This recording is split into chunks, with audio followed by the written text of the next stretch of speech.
Халық жауы деп сүт бетіндегі қаймағын жалмап жұтып әкетіп жатқан зұлматтың мысықтанбаған бұларға да жақындап қалғанын ол кезде өздері әлі білмепті. 38 тамыздың тойы. Бір күні түн ортасында есік қоңырау безектей жөнелді. Мұқан тұрып, шам жағып кеңгенше шыдамай сартылдатып қаға бастады. Үрпиіп бұл да тұрды орнынан. Күйеу есікке беттеп бара жатып, бұл тегін емес, мен алып кететін шығар.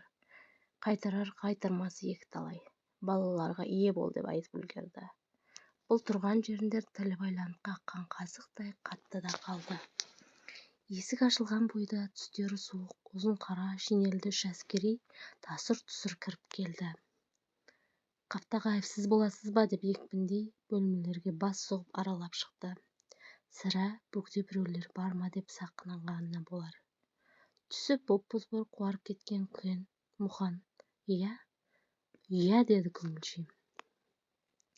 Мынау сөзді ұстауға үйіңізді тінтуге берілген нұсқау деп бір жапырақ қағазды оның көзіне тосты. Киініңіз, бізбен бірге барасыз.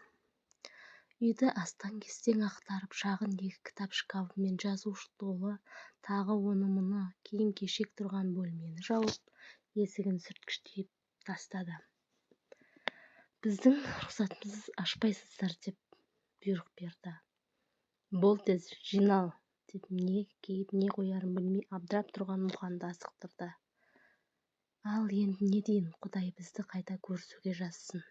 Балаларды аман сақта деп қолын артына қайырып ұстаған бойы әскерлердің алдына түскен күйеуі түн қараңғысына сіңіп кете барды. Халық жауы деп радиодан күндіз-түні қақсап айтатын жауды Марғұа өз көзімен көрмеген еді. Естіген кезде жон арқасын шымырлатып, үрей туғызатын сол жау Құдай төбесінен ұрғанда өзінің жамылған көрпесінің астынан шыққанына айран асыр есінен танған Марғұа сілейіп тұрып, кескен томардай сұлқылап түсті. Қол-аяғы қақайып серейді де қалды. Үш бала үш жақтан ұлардай шулады. Азан-қазан жылаған дауыс. Оны сезіп жатқан Марғұа жоқ. Ес-түссіз қанша жатқаны кім білсін, әлден уақытта есін жинаса, жылай-жылай сілелері қатқан жас балалары еденде әр жерде домалап жатыр екен. Алла, балапандарым-ай деп Марғұа ышқынынан орнынан ышқынып ұрып тұрды. Жандармен бойын тіктеп оларға қарап біраз меңірейіп тағы отырды. Бұл сормаңдайлардың күні енді не болмақ? Бұдан былай оларға балталасаң кетпес халық жауының балалары деген ат жабысары анық. Кімге барып мұңын шағып, кімнен араша сұрамақ? Балаларын ойлауы мұң екен, көкірегін ашу өксік кернеп, өзегі өртеніп бара жатқандай күйді. Беймәлім үрей билеп, жан-жағынан азынап үскірік соққандай дірілдеп қалшылдап барады. Орнынан ұшынтылып, жаққа тұрып ашу өксік көкірегін тырнап, ал кеп жыласын. Балаларын бірінен соң бірін жерден көтеріп апарып төсектеріне жатқызып жүріп, бода-бода боп еңіресін. Аяқ қолында еш әл қалмағандай. Күш-қуатының бәрі күйеуімен бірге кеткендей. Балаларына қарайды да ботадай боздайды. Сондағы зар жылағаны, егер бар рас болса, Құдайға да жеткен шығар деп ойлаған. Тірі жетім бұлардың не кінәсі бар? Мұқанның жазығы деп жылайды ғой. Бірақ зары жетпегендей. Ол уақытта Қайсар 5-те, Жігері 3-те, Медет 6 айлық емшектегі бала еді. Жылай-жылай дағдарып отырған Марғұаның санасының терең түкпірінен бұлардың еріндегі жердесі анасы да, панасы да өзі екенін, өзінен басқа сенетін ешкім қалмағанын ұқтырғандай бір тосын ой қылаңдатты. Сол ойы бірте-бірте жүрегін ұнықтырып, көңілін бекітіп жылауын қойды. Не істеу керегін, кімдермен хабарласып, кімдермен ақыл сұрауға болатынын топшылады. Марғұа қазан ошақтың қамымен басқаға бас қатырмаушы еді. Тістің шаруасы еркектің міндеті деп білетін. Бұған шекті ол күйеуіне әбден арқа сүйеп кеткен еді ғой. Енді не істемек? Күйеуі қайта ма, қайтпай ма, өлі ме, тірі ме? Күйеуі есіне түскенде әлгіндей бекіген бойы тағы бордай үзіліп, тізесі бүгіліп жүре береді. Көрер таңды көзімен атқызды. Бұғанмен өткізген барша қызығы, уайымсыз қайғысыз ішкен қара шайы мен қара нанға көңілі семіргеніне алаңсыз жақтары қас қағымда көзден бұлбұл ұшып жүре берді. бір көрген әдемі түсте ғайып болды. Алды қараңғы тұман. Тамыз айының өлі арасындағы мына қап-қараңғы түннің екінші жартысы өтіп болмады.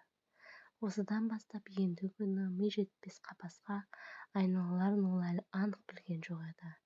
Бірақ бір сұмдықтың болмысын сезінді. Жан-жағыдан қамаған сансыз сауалға жауап таппай тығырыққа тіреліп, дәрменсіз күй кешетін ұзақ сонар сергелдеңіне мұндай ұйқысыз түндер аз емес-ті. Бұл тек басы ғана еді. Беу дүние-ай дегенде Марғұланның даусы шығып кетті. Бұған ауық-ауық көз тастап қойып, саусақтарын жыбылықтап, қиылған кішкене тәкеден жұмырлап иненің орнын сүртетін түйіншек орап отырған Медбике қызы селк етіп басынан оқыс көтеріп қалды. Ол төреу қасына келіп дәрінің құйылуын тексерді. Охо, апа, дәріңіз бітуге аз-ақ қалыпты. Бүгінге осы жетеді. Қазір инені тамырыңыздан алып, бір білегіңізді босатамын. Екінші қолыңыздағы аппарат таңертеңге дейін тұрады, деді. Қан қысымыңыз бен жүрек соғысыңыз кезекші дәріге монитордан қарап отыр ғой, сол үшін керек, деді. Медбике инені алып, сұп-суық болып қарысып қалған бұның саусақтарын жып-жылы алақанына салып уқалап, ары-бері бүгіп жылыта бастады.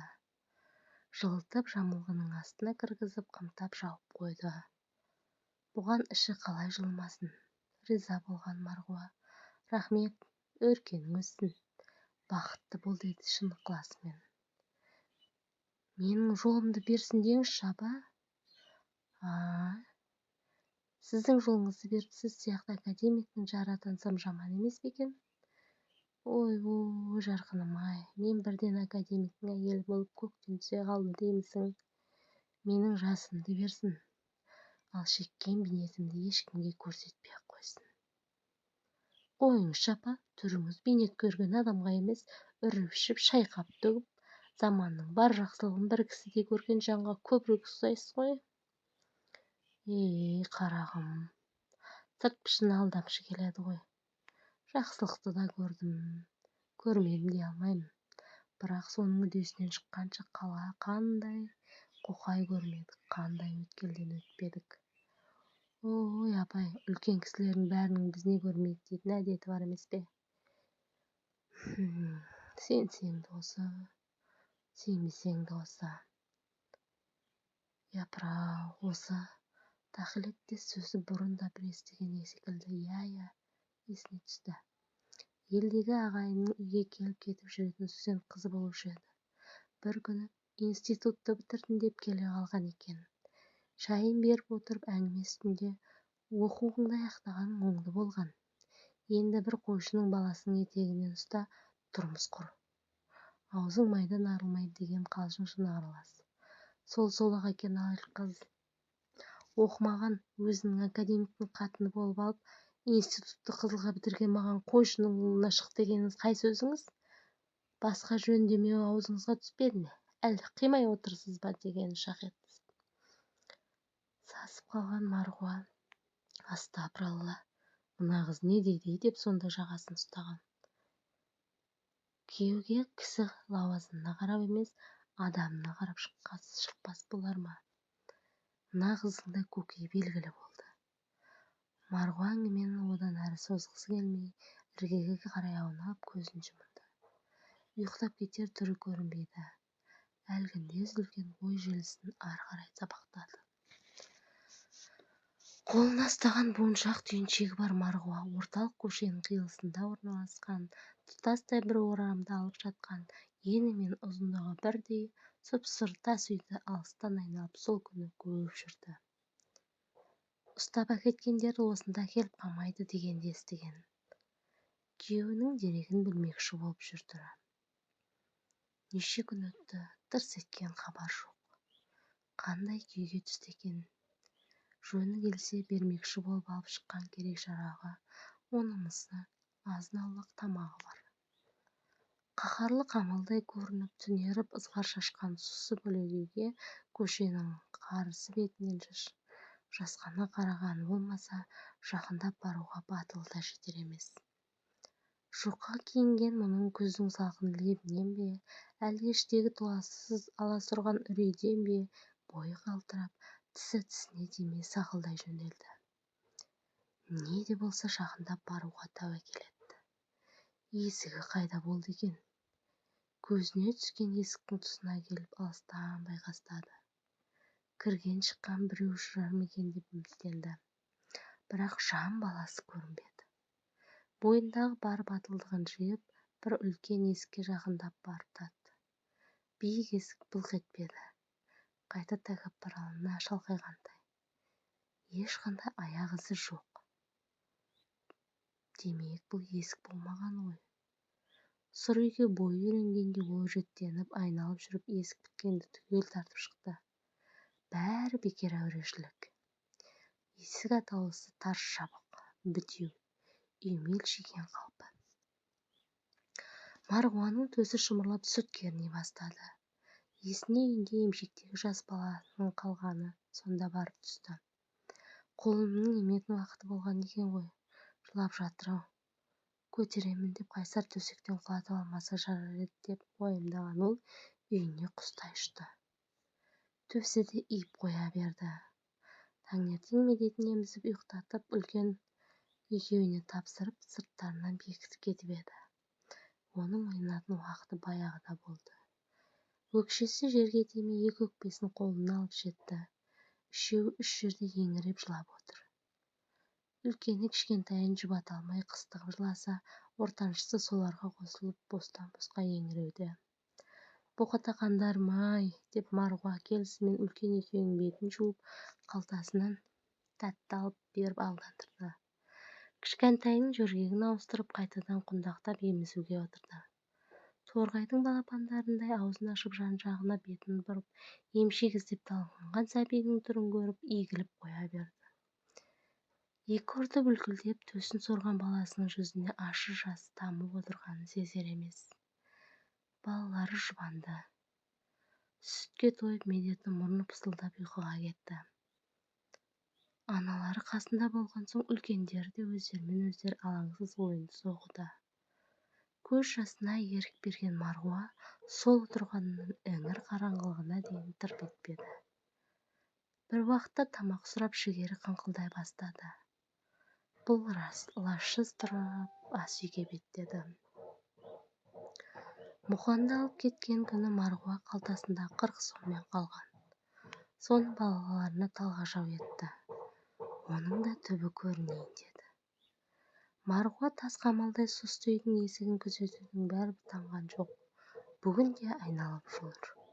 Күндердің күнінде ұзақ күтуден соң батыс жақтағы бүйірдегі есіктен шыққан әлдебіреудің қарасын байқап, енді тек осы есікті төңірейтін болды.